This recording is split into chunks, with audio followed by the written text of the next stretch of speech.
Chris Picciero here, teaching tax flow 2024 presidential election. This is a walkthrough of one of the candidates' proposed tax law changes or parts of the tax law that this person feels should be retained. This video, we're going to talk about Nikki Haley. She's a Republican candidate from the state of South Carolina. We're going to walk through based on the Tax Foundation, taxfoundation.org, which is a independent organization that analyzes tax law and policy and the economic ramifications of that. So for Nikki Haley, let's dive in to what she thinks should happen or what her proposals would be. On the business tax, under the Tax Cuts and Jobs Act of 2017, there are significant deductions like the Section 199A, extended bonus depreciation for small businesses.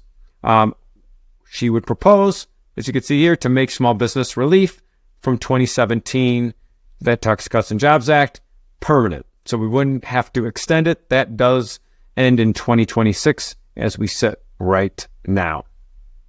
We don't have any type of policies proposed for capital gains and dividends.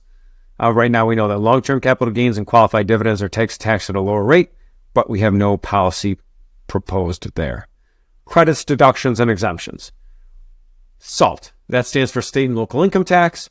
At this point, that tax deduction is limited to $10,000, and that's if you itemize your tax deduction. So for taxpayers in states that have a high property tax or a high state income tax, they're getting a large limit on that deduction of that $10,000. She feels that that should be further reduced.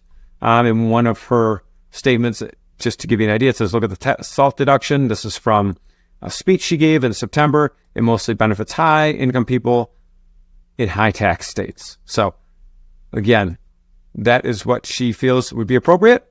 The Inflation Reduction Act subsidies, and she feels should be eliminated, and she supports child tax credits for everyone. Right now, the child tax credit gets phased out pretty quickly for a working family. So those phase outs, it appears that she proposes that should be eliminated, that everyone should get the child tax credit regardless of their income.